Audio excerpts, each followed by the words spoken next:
watch their video, then come watch ours and like and subscribe. Yeah, and tell us we're stupid. We love that too.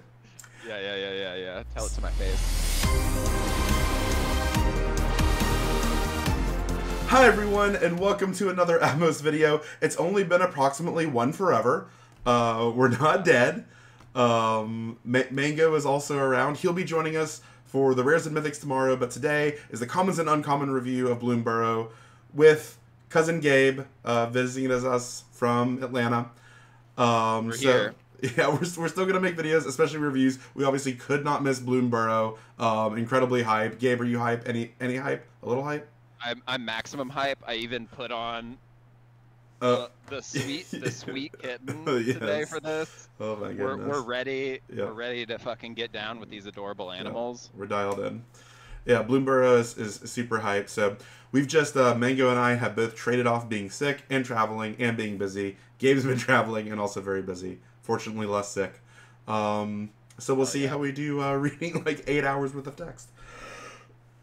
Pray for us.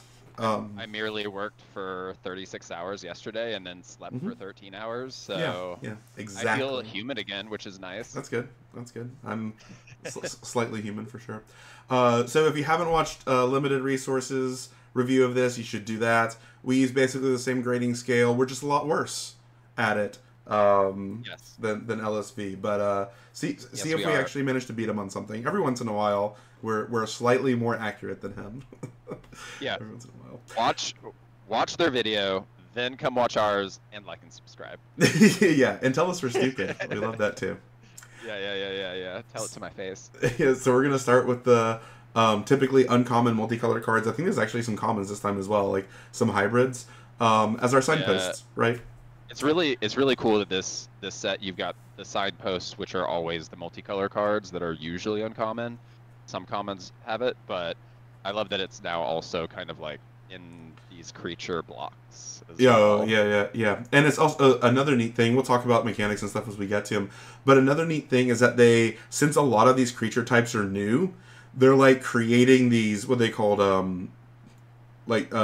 clustering, typal clustering. So you'll see cards that actually care about like all the new types, right? It's like rabbit, bull, raccoon, whatever, like 5 different typals altogether. So anyway, just kick us off. We'll be grading A through F. Fs are bad, As are better. We'll be doing plus minuses. We're not really going to get any As in commons and uncommons. That's for tomorrow. No. But B plus is pretty much where we'll max out, and that's like we're great first picking it. And like a D plus is like if you have to play it, you do. And a C plus is like very solid, right? C plus is where we want to be. You're never upset taking a C plus. You're like medium taking Cs. So that's where pretty much all these are going to come. And we're going to try to go fast through just like generic cards. We'll see. Kick us off. Yeah, good luck. Burrow Guard Mentor. Burrow Guard Mentor. Green and white for a creature rabbit soldier. Star. Trample. Burrow Guard Mentor's power and toughness are each equal to the number of creatures you control. Okay, so very Selesnya. Yeah. Very Selesnya tokens. There's a ton of ways in what little I've seen, green and especially white, in creating tokens.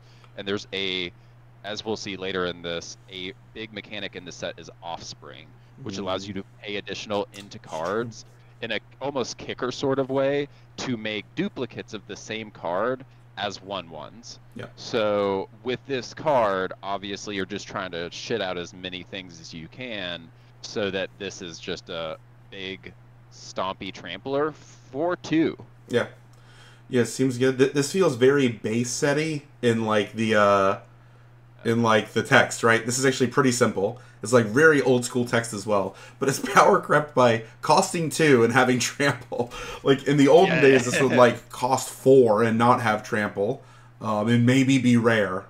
But yeah, I think this is pretty solid. Again, very straightforward. Like you want to go wide, as Gabe said, it is built into the mechanics. Going wide. I will say this is a 4-drop. This is a 5-drop. Hmm. And by that I mean turn 5. Maybe.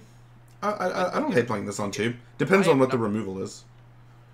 If there's like a unless lot of all of my spells are like just generating a ton of 1/1s for high cost, I don't want to play this turn 2. yeah, but I you're not mean, like skipping maybe this you're happy onto with removal. if you don't have another Maybe 2-drop. You're not just good. skipping this, right? For sure, for sure. You're It, definitely not. it I also mean, depends I on how think aggro you are. Like, there's that. Okay, so, but both of us have not seen all the cards by any means. I've seen actually very little rares and mythics, but there are some things I've seen. So there is that other white card, the 2 and a white make 3 1/1s at common. I'm pretty sure. No, that's uncommon. It's uncommon. But I'm slamming this on 2 if I have that card, right? Because then it's a yeah, it's a yeah, 4/4. for sure. It's a 4/4 I mean, trample. I think the thing that I Maybe a don't like 5/5. about this card, and I think this card's probably just a C plus, is because this is so easily blown out. Like, you attack with this, and someone just targeted removals one of your 1/1s and then blocks it in a really good way for them. So I'd agree. I think this is probably a C plus, but it's like I think it's like a build around B, where like if you're aggressive or you're going super wide, this is probably like a B. Like, well, I mean, if you hit the nuts and you just like can generate all the 1/1s, you have all the 1/1s from the beginning of the game. You drop this down. This thing is massive, and unless they literally do not have a board wipe, they're fucked. I'm pretty sure I saw. Insane. I'm pretty sure I saw a 1/1 for 1 that had Offspring 1 as well. I think I saw one of those at common. It's just like 2 1/1s for 2, which would make sense. Like that's like we'll see. Yeah, we'll see like how many of those sort of things there are. But yeah, I agree. It's like a C plus, but could be a B as good in the as right a deck. B. Yep. Well, I get this one. Cindering Cutthroat. Yeah. So yeah, there are common hybrids. So this can go in your red or your black decks, and is basically all colorless in a red-black deck. So it enters with a +1/+. So it's a 3/2 Lizard Assassin.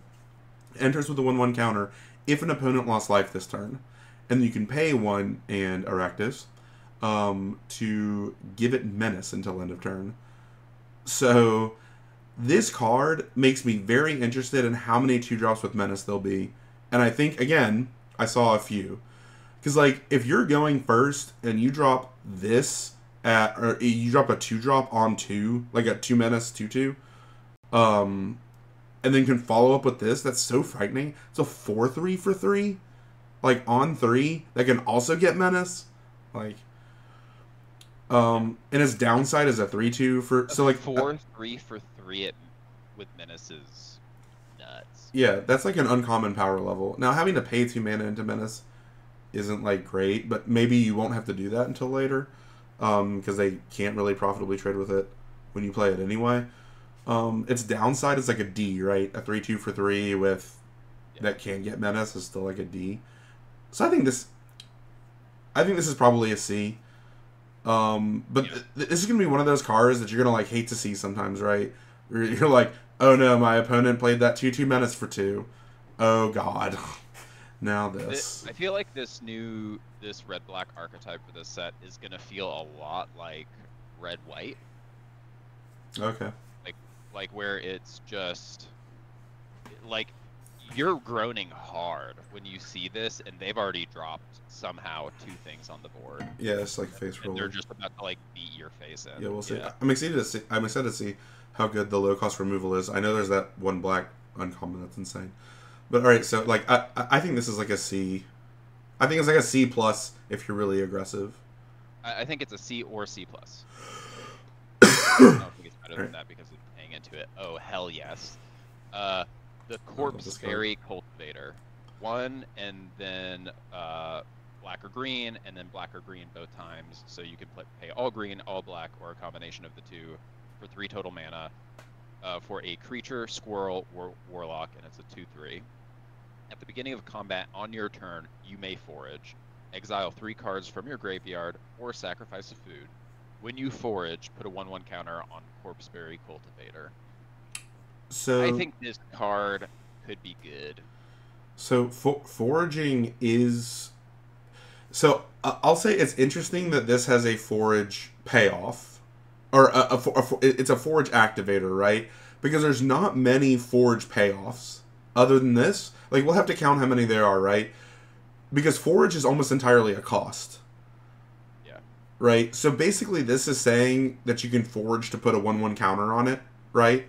Like that's kind of its ability, but also whenever you passively forge, you get paid off on this. Yes.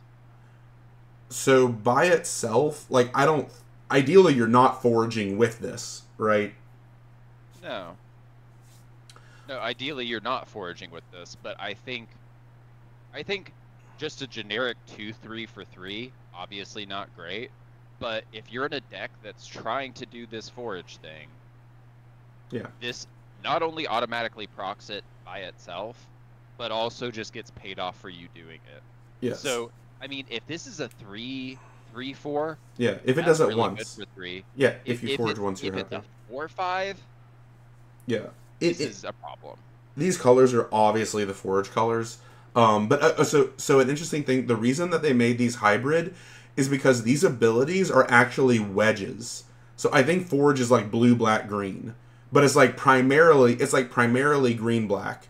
But they made it hybrid so that you could play this in like black, blue, or whatever. Or you could play it in green, blue, and like have some forge stuff going on. But I agree, if you forge once with this in play, it's already good. But ideally, it's not itself that's foraging. So we should talk about forage briefly. So it is a food, or exiling 3 cards from your graveyard. There's a lot of way to make food in this set. There is a lot of way to make food, but I think they value it at like a fourth a card worth of value between a fourth and a third. So it's not like you're really getting it for free. There is stuff that makes food for free. Obviously, it's very good with forage. There's like some. Exiling 3 cards is like not easy by turn 4, right? Like. Unless you're doing the thing in these colors. Unless you're dumping stuff into your graveyard, which these colors do seem good at doing. But yeah, I still would have this as like a C to C+. Yeah, I think it's a C to C+. I'm not. I definitely do not think it is better than a C+ almost ever. But I think if I am in a forage deck, you want for sure. Yeah, if you're already in the forage deck, this is like a C+ to B-, especially if you're really doing the thing. Because if this thing just passively becomes a 4/5 over the next 2 turns, that's good. It is. If a common ever can draw out removal by itself by just doing things by itself, I think it's a plus. Yeah. It doesn't like gain you value though, but it could be a nice threat. No. All right, Fireglass Mentor, Rakdos, red, black, for an uncommon Lizard Warlock 2/1. At the beginning of your second main phase, so after your combat, if an opponent lost life this turn, presumably during combat, exile the top 2 cards of your library, choose one of them. Until end of turn, you may play that card. So it does not have to attack for this to trigger. Which is important because you kind of don't want it to die. Or if you have anything that pings them. Like the Deadeye Duelist from Thunder Junction. But, like, also, you basically never want to do this when he comes in play because you're just exiling 2 cards. You need to have some mana. It is play it, so it works with land. But, like, you can't even really do this on turn 3, right? Because, like, what are the odds that the way is going to be clear without you using a spell on turn 3?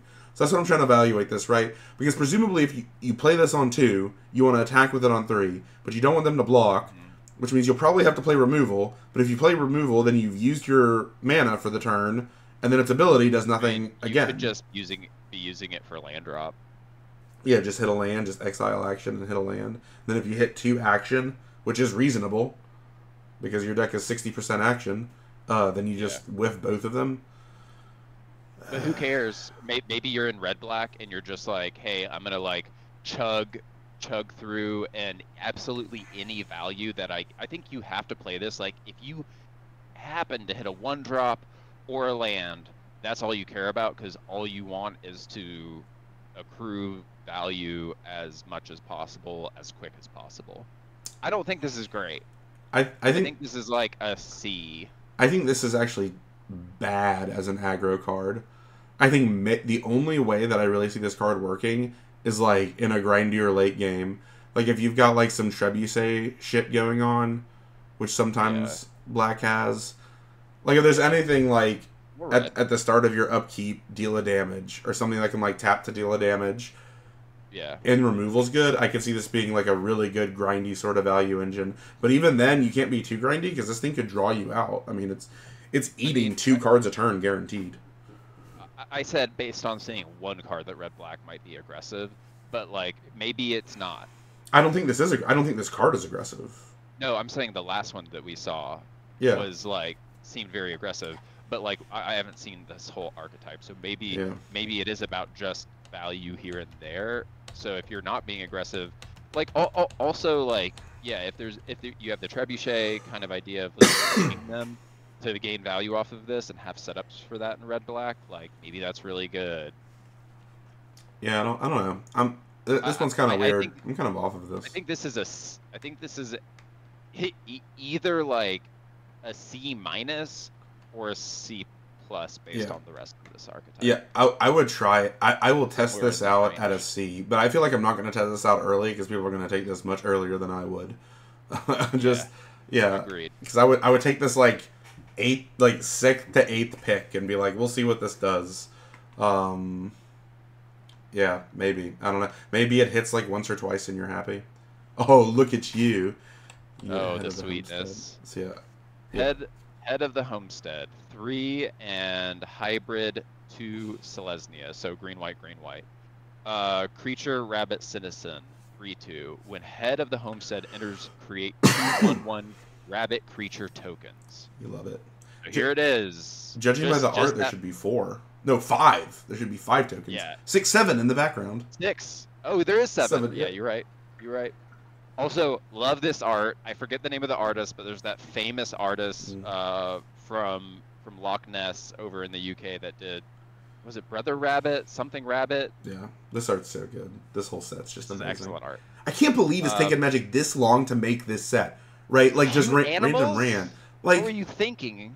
This seems leaving money on the table. Yeah, it's just like we've had Transformers in Jurassic Park and Magic, and we haven't had a cute cuddly creature set. Marvel. Yeah, we're gonna have Marvel. Rings. Yeah. Anyway, I mean, they saved it for now, I guess. All right. So this is good. Well, so this is good. I mean, this is straight up like what 5/4.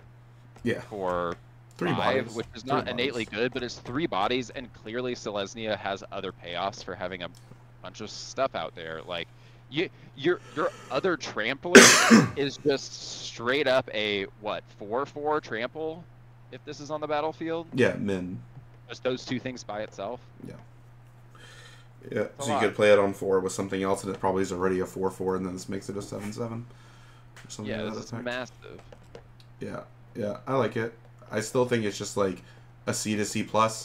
We'll have to see how much Selesnya cares about bodies. We've seen the first 2 seems like it really cares. The first 2. Yeah. So, but yeah, I love it. I'd be interested. Also old school. Interested to see if there are ways to just like generate, and a lot of times there is, generate tokens at instant speed to also get those payoffs to like have like weird defensive, combat tricky sort of stuff. Yeah, combat tricking with things like this. Interrupting a rabbit folk dinner is a most grievous offense. If you do so, bring gifts for the little ones or bring a shield. And it's giddy. It is giddy. And those little rabbits have weapons. Oh yeah, they're about to beat your ass. They're very upset. Do not interrupt dinner. I also like we saw in the other Selesnya card, this is also just old school. It's like old school Magic, vanilla, but powerful. Yeah. Love it. Love it. I think they did that because they know this is going to just bring in new people. Because they were like, for sure, we've never done this before. This guy. Yeah, Junk Blade Bruiser. So I love how in the lore of this, raccoons are like the big burly berserkers. Like little animals, but like on the scale of mice, raccoons are like massive. Yeah. You know, bears are like... Badgers are literally monsters. Yeah. Bears are like actually like Godzilla. I mean, owls are called calamity beasts. Like. Yeah. Oh yeah. Man, they are for little creatures. They are. Calamity. Calamity. All right. 3 Gruul, so 2 hybrids again. I love hybrid mana. Makes these things basically, it's completely for free to cost in the color pair, which is just cool. 4/5 Trample for 5, pretty good. Raccoon Berserker, I'm in. Whenever you expend 4, which is as you spend your 4th total mana to cast spells, it gets +2/+1 until end of turn. So it's a 6/6 Trample for 5, as long as you spend 4 mana on a turn. In any combination, and it's obviously on cast. This ability will go on the stack, though. So interesting, like, this is like a cast trigger. This is an activated ability cast trigger, right? Because it's when you cast... So before the other thing even goes on the stack, before the other spell... who knows, this could come up. This is just a weird edge case with the way that expend is worded. I'm pretty sure, like, you cast something, this triggered ability goes on the stack first, before the spell that's actually using the mana. Which is weird. Yeah, this is definitely correct. So anyway, I think this is good, right? I mean, this is like... I think this is very good. This is like a C. This is probably a C+. Because that's a beater. This is probably a C+. 6/6 Trample coming at you for basically free. Because you on turn 6, you better believe red-green's looking to spend at least 4 mana. You know, something's gone wrong. And even just a 4/5 for 5, like, chilling, because it is that on your opponent's turn, that's still fine. Like, I'm sure there's a 5-cost red spell that does 5 damage and you wish it was 6, but whatever. Yeah. C+. Yeah, I think this is very good. Here you go. Lily Splash Mentor. 2 green and a blue for a frog druid, and it's a 4/4.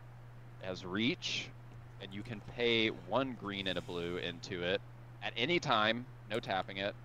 Exile another target creature you control, then return it to the battlefield under its owner's control with a 1/1 on it. Activate only as a sorcery. Okay, so it can't be instant. Ridiculous. Would be insane if it could be done at instant speed. Oh my goodness. Your removal doesn't matter. My creatures are tapped, doesn't matter. Doesn't matter. Yeah. But, so this is extremely good. So I also know from what I've seen that green-blue is all about not only ETB effects, but blinking things, which is interesting because I think of that more as like a blue-white thing. It is more of a blue. Momentary blink. Yeah, but this card is extremely good. This art is extremely good. Also, it's a 4/4 for 4 with reach. Yeah, that's fine. It's just well costed. Yeah. It can do a bunch of other stuff. Also, there's no doubt you have ETB effects. You might not even be swinging out with this because it's a great blocker being reach, and you just don't want it to die. But this might, depending on what the payoffs for blinking things and ETBs are in these colors, like, this might be really good. Its flavor text is like so telegraphed exactly what you're supposed to do. Splashy entrances are my specialty, and they can be yours too. Try again. Yeah. Like, yeah. Like, this art is amazing. This foil is going to be amazing. Love everything about it. Oh yes. Oh, absolutely. I do honestly. I feel like a 4/4 reach for 4 is like kind of mid. It is defensive, but this is just yelling at you to grind out value from other things. So well, I love it. You would hold your tongue if it were 12 years ago. Oh yeah. It's fine. I'm not upset about a 4/4 reach for 4 for sure. Like, if it didn't have reach, this card would actually be significantly more mid if it didn't have reach. Because a 4/4 for 4 that can't even protect you from flyers, that then wants you to basically waste another turn before you get anything more than that, would be sus. So the reach is very important here. But, yeah. It's so what? This is like a C+, B-? B-? C+ to B-. Are you going to say B-? Yeah. No, I'm going to say C+ to B-. Yeah. We'll have to see the payoffs first. Yeah, that's true. Mind Drill Assailant. Also, incredible art. Look at this little rat warlock. He's about to drill into your mind. Demir. With a lobster claw. Yeah, it's just incredible. It's so good. Demir for a 2/5. And Threshold's coming back. More old school Magic. You love to see it. I wish they put the little tombstone signal or symbol up there. Even though people that are looking at old Magic cards that see the little tombstone Threshold symbol next to the name are like, what in the world is that? I've seen it like multiple times on Reddit. Do you even know what I'm talking about? No. Yeah. See. Okay. As long as I hope if this has a retro, if there's a retro frame threshold treatment, I think they do still put the symbol there, so we might see one. But as long as 7 or more cards are in your graveyard, which is threshold, it gets +3 attack. So then it's just a 5/5 for 4 at common. And it's 2 in a Dimir to surveil 1, which is actually very good. In instant speed, 3 mana, surveil. This. So I love this card because you never want to be high on a 2/5 for 4, right? But a 2/5 for 4 keeps you from dying. In the late game, it's a 5/5 for 4, or if you can even do like the dredge thing. It's not dredge. What is it? Forage. If your deck's doing the forage thing, filling up your graveyard, this could maybe realistically be a 5/5 on like turn 5. 4. Maybe not 4 because you're playing this, but on 5, 7's yeah, a lot. 7's a lot. And then surveilling fuels it itself, and like just like if you get to 6 mana and you're just filtering the top 2 cards of your deck, you're probably winning the game. If it if you're neutral.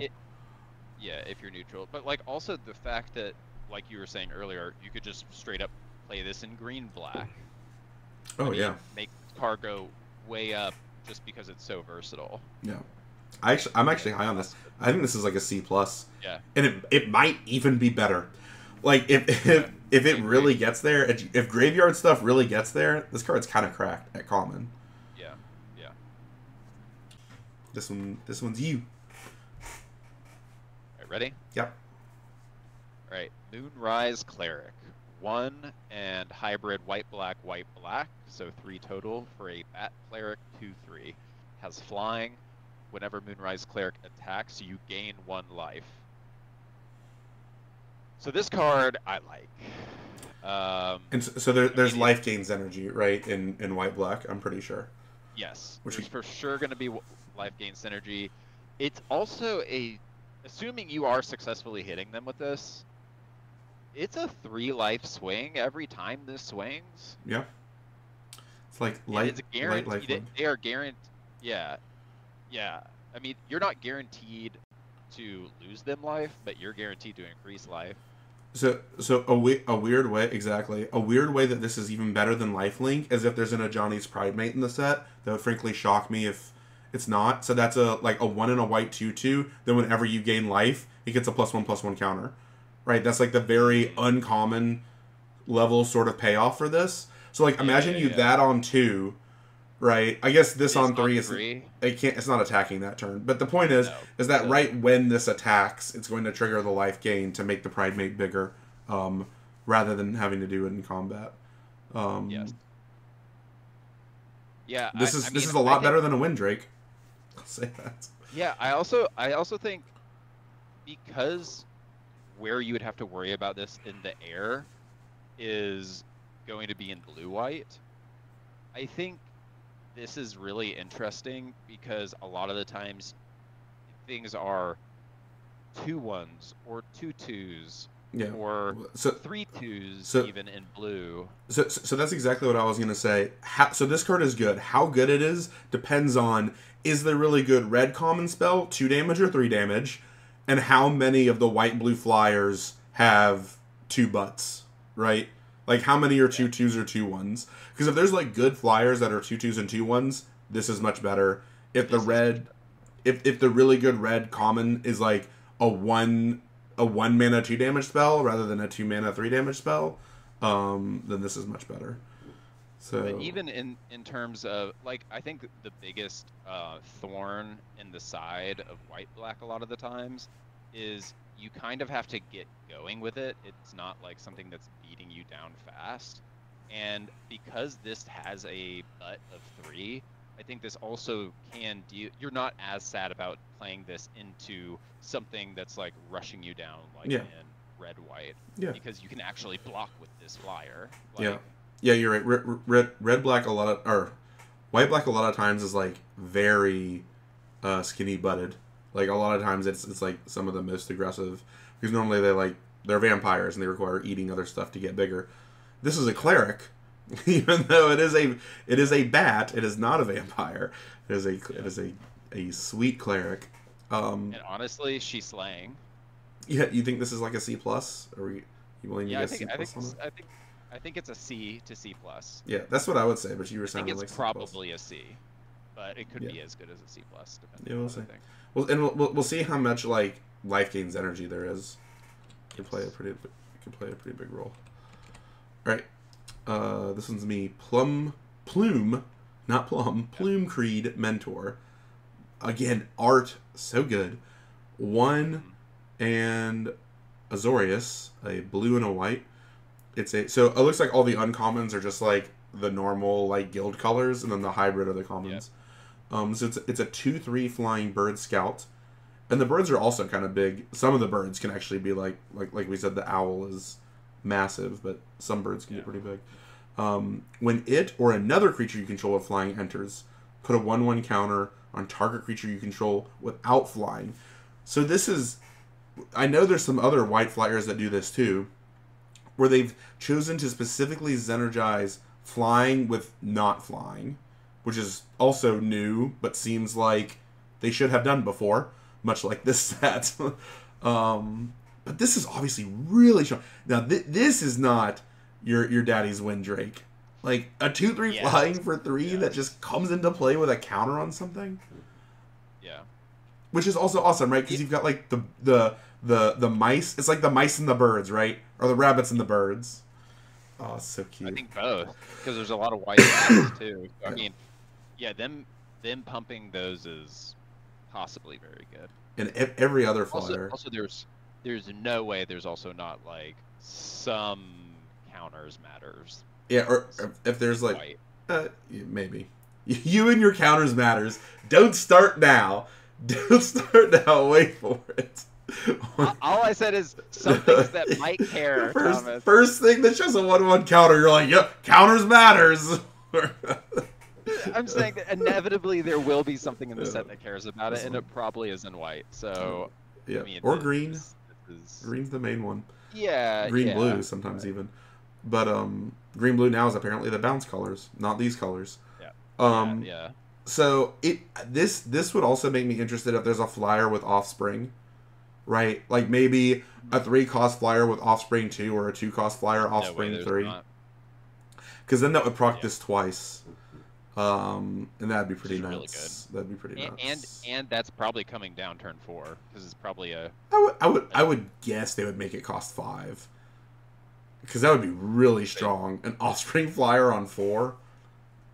No. I'm saying it's probably a 2-cost with Offspring 2. That was my assumption. Yeah. But it would have to have flying in order to proc this. Yeah, like a flying 2/1. That'd be very strong. Two flying 2/1s for 4. Yeah, we'll see. That'd be very strong.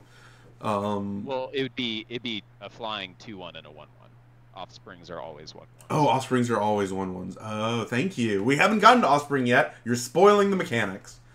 Yeah, you're welcome. No, you're right. Okay, yeah, that would be reasonable. Yeah. So yeah, I give this like a B-. Yeah, I think this is a B-. I think this will win games pretty fast. A B- or a C+, but probably a B-. Because it doesn't even have to attack. You know, like it's like y'all go and attack. Or sorry, he's doing it this way. Yeah. Y'all go and attack. I'll train you. I'll train. Deal with that. You go. Especially you groundies. You groundies go. Yeah. He's like, either you're going to be a great example or do a great job. Good luck. Oh, this is you? The Pond Prophet. 2 hybrid again, green, blue. Frog Advisor 1/1. When it enters, draw a card. Woo-wee! Woo! This art too, man. Common. This frog art goes hard. This card with that 4/4 we saw.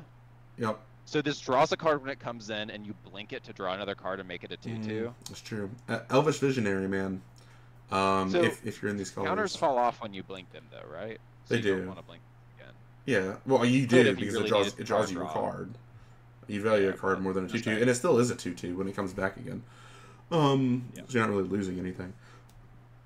But so the negative of the reason this is not as good as Elvish Visionary is in this case the hybrid cost is actually a downside, right? Because you would very much like to play this in either one of those colors, but they must have thought it was too good to make it one in a hybrid, right?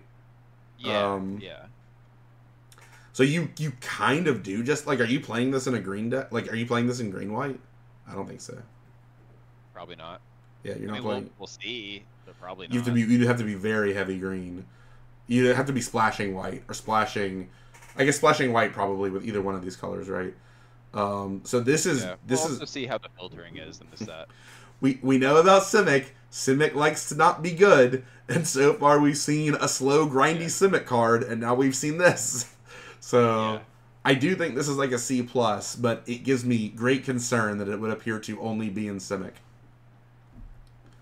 Yeah, we'll see. I don't think that's as big as of a problem for me. Just this drawing me a card straight up. But like, what if Simic's just bad? We'll see. Yeah, a lot of times, yes. All right. Seed Glaive Mentor. I'm getting another Mentor. 1 in red white for a mouse soldier. It's a 3/2 vigilance haste for 3. Pretty good. Uh-oh. When Seed Glaive Mentor becomes a target of a spell or ability you control for the first time each turn, it gets a 1/1 counter. So would be sick if you had some way to target it when it came into play. Turn. Yeah. It'd be wild if you could target it for 0 mana, like when it came into play. This with the flyer that we saw earlier. If you're in what's that color wedge called? Red, white, blue. White? Red, Jeskai. Jeskai. Yeah, if you're in Jeskai, because then it gets 2 1/1 counters. Which would be pretty sick. Yeah, I mean, this card is good. Yeah, this is like a B-, right? Yeah, for sure. It's a beater that keeps getting bigger. No one is excited. I don't know. What is it? I am shocked that this is 1/1 counter, like, period. Yeah, just I'm shocked that this isn't just capped at a 4/3 vigilance. No, base. it just keeps getting bigger. It's the mentor of ass beatings. That's what. Yeah, this card also, like, single-handedly to me makes those other cards, like, that I find traditionally to be pretty bad, like give something +2/+2 till end of turn. Yeah, no, this one just keeps permanently growing and having vigilance. Like, there's just no downsides here. B-, yeah. You agree? Would you go higher? Maybe. It could be as good as a B. A B. In red white. Honestly, overall, I feel like these have been pretty tame, like compared to sometimes what we see. I mean, like, they've all been good. There hasn't been any clunkers, but like nothing's blown me away. All right, you're good. I have been impressed with a lot of the comments, though, in a way that I'm not normally. Yeah, I don't need them to be super strong. These are fine. Yeah, Seed Pod Squire, 3 and hybrid white blue for a Bird Scout 3/3 flyer. Whenever Seed Pod Squire attacks, target creature you control without flying gets 1/1 until end of turn. There's the flying, anti-flying, non-flying energy. I think this is just okay. I think this kind of card that's not giving, like, permanent value is just not, like... It is a 3/3 flyer for 4, which isn't bad. It is a 3/3 flyer. That's not innately bad. But we do see sometimes those also draw cards. Just a 3/3 flyer for 4 that, like, effectively draws you a card in value when it ETBs or dies. So this is worse than that. Although it is basically all colorless mana. I mean, if you're really doing the flying aggressive thing, I think you're probably into this. Yeah, I mean, I think you're so good. I think this is a C minus. Or a C minus. Yeah. Yeah, I agree. I think it's a C if you're in white flyers. Yeah, so anyway, I wasn't complaining about the power level of these. I feel like they're not crazy push. Like, I did not honestly enjoy it. Remember that stupid green-black card? We never looped back on this. That 3/2 Gravedigger for 3 that also made all your creatures cost 1 less. That card felt almost unbeatable. Like, if your opponent had 2 of those, because there was already bombs in the set, too. It was just like, whatever. Too much. Yeah. All right. Star Seer Mentor. This guy's a badass. Another Bat Warlock. Oh, yeah. 3 an Orzhov, red blacks. It's a 5-mana biggie. And it's a 3/5 flying vigilance. That for 5 is pretty good. At the beginning of your end step, if you gained or lost life this turn, target opponent loses 3 life unless they sacrifice a non-land permanent or discard a card. Okay, so we now have 2 cards in black, white that are specifically interested with being able to passively do damage. Or wait, the other one was red-black? The other one was red-black, wasn't it? The Lost Life, Exile the top 2 trigger. That was a red-black 2/1, right? Oh, yes. Yeah. Yes, that was. So there's still 2 different black cards that are interested in this passive loss of life or combat-driven loss of life. And we've seen that other vampire that can gain life, kind of passively, it has to attack. I mean, this payoff isn't huge, right? Because like they could discard a land. Basically, the way that I read the payoff is that the second trigger is the one that starts actually hurting them, right? Like they feel it in some way. Because in the late game, they're going to be like discard a land. They can't sack a land. 3/5 flying vigilance though. Yeah, that part's good. I'm just trying to evaluate the ability. Altogether, though, I still think this is like a B minus. Yeah, I think this is a B minus probably. It could be. I think this could be a B. Yeah, if there's a bunch of passive ways, like if there's like 2 different black enchantments that are like every turn you gain a life and your opponent loses a life, you're like 4 mana black enchantment. Then I think and sagas are back, so like I could see that being the final stage of a saga, or not a saga. The classes, like the level ups. Like if the black level up one, like the final one turns it into one of those every turn pingers, and this is cracked. Yeah. Yeah, but I'm But still even like that still 3 think drop that every time it attacks, like it doesn't have to even get through. It's just draining them. Which one? The white black. No, that we already saw. It just gains you a life. It doesn't lose them a life. But at the beginning of your end step, if you gained or lost life, so this is. Oh, if you gained, I thought it was your opponent. You gain or lose. Oh, so it's not. Okay, so that my drainer example still works, but not for your opponent taking damage. Thank you. Yes, I misread this. So if you have passive life gain, this card is broken, which is much easier and more likely to have. Yeah. Okay. Yeah, so I was gonna say this is like a C plus to a build around B plus, but now I think it's like a B minus to build around B plus. Yeah, this card is very good, yeah. And having such a big butt on it, real nice. I like it, but still doesn't feel overpowered. I still like it. Still feels fair. Oh, this one's less fair. Yeah. You take it. Stormcatch Mentor, blue red otter wizard, 1/1 haste prowess. Instant and sorcery spells you cast cost 1 less to cast. Okay. Goblin Electromancer, eat your heart out. Yeah, holy moly. So, yeah. I mean, this card's just very good. Yeah. People were talking about that. I'm not sure it is actually good enough to make it in other formats, but it makes you want to try. Whenever you sample a Goblin Electromancer, it's a swift split. I can't remember Swift Spear Mentor. Yeah. No. Whatever that card is. It's Monastery Mentor. No, that's the broken one. It's Swift Spear combined with a Goblin Electromancer for 2 mana. Yeah. So yeah, it could, because Swift Spear is also in standard, so it can definitely get there. In limited though, is this worse? Is this actually worse in limited than constructed? It's like you're probably not attacking on 2 with this, right? And you never want this thing really to die. You really have to get there on red-blue spells. Yeah. I think they're. Oh my goodness! I'm pretty sure I saw like a blue spell that was like divination, but if you control a wizard, it cost 1 less. So with this, it would cost 1 to draw 2, 1 blue mana to draw 2 cards. That would be pretty good. And give this +2 or +1/+1. Whew. Yeah. Ooh, boy. I'm pretty sure I'm remembering that right. That would be good. I think this is a build around B to B plus. If it depend more than counters, which you've accused me of. I want more than anything to Yeah. be able to play blue, red, and limited. Yeah. Is it That's what I spells? want. Everyone loves it. Is it spells? Give it to me. Yeah, it's so fun And because you're doing this things. You're this like, this is the playoff. here's some This for is the you. payoff. Here's some for you. Yeah. Yeah. Yeah. Yeah. The activator, the enabler, and the payoff.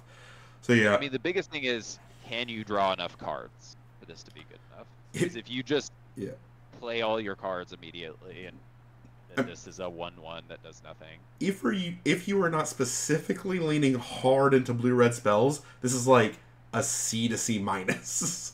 If you're very hard, I think it's worse. It's worse. Yeah, it's like a D. I think it's worse. Yeah. If you're very hard into spell, the harder you into spells, the higher this goes, with probably a top end of like a B. B+.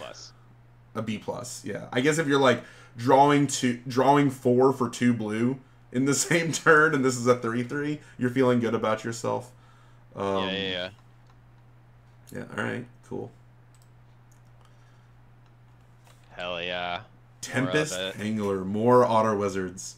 Oh, so this art. Yeah, this art's incredible. So this is like the Spellgorger weird, basically. So 1 and double is it hybrid, and it's a 2/2, and whenever you cast a non-creature spell, any non-creature spell, it gets a +1/+1 counter coming to Pauper near you, probably.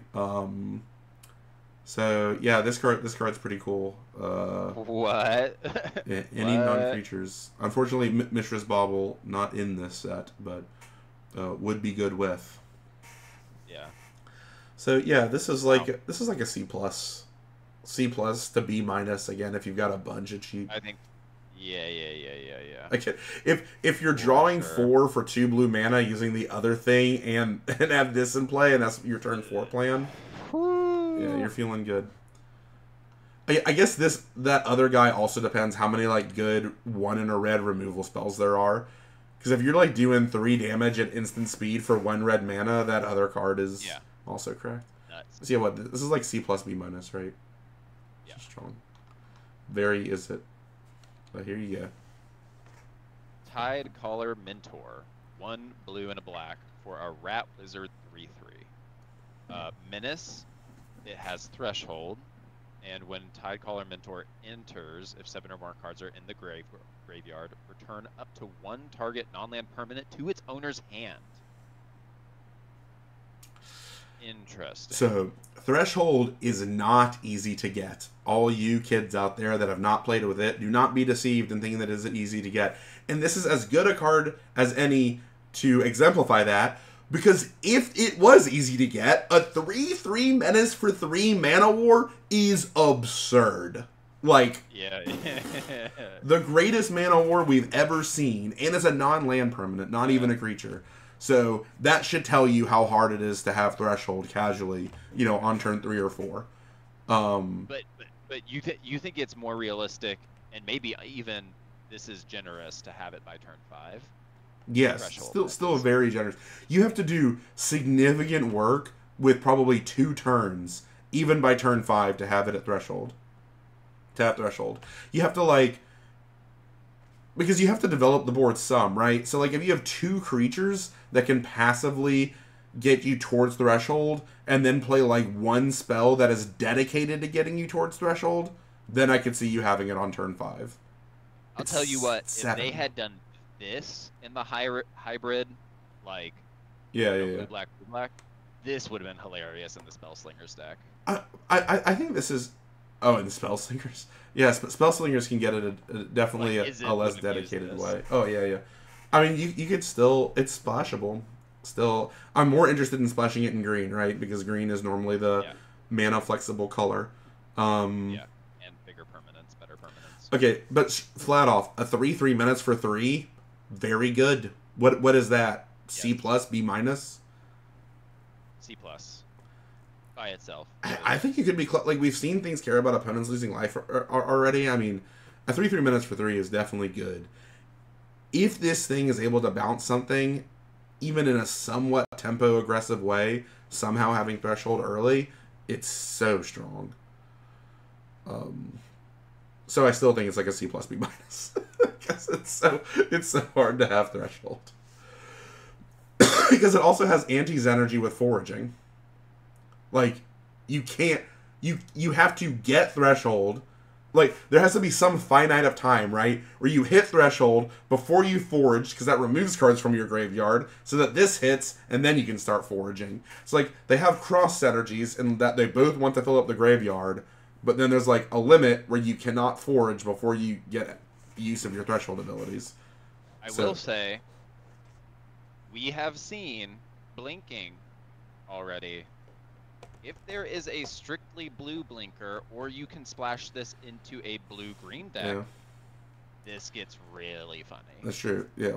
And you still has Anti's energy with foraging in the late game, but yeah, if you can blink this thing while you have threshold, brutal. Because then, yeah, you could play it early, like probably crack in for 6. Yeah, and then blink it late. So yeah, if there blinks, I'm higher on this, but I still think its ceiling is like a B-. We'll see how much putting stuff in my graveyard there is. I think... Haven't seen it yet. Maybe. Was you?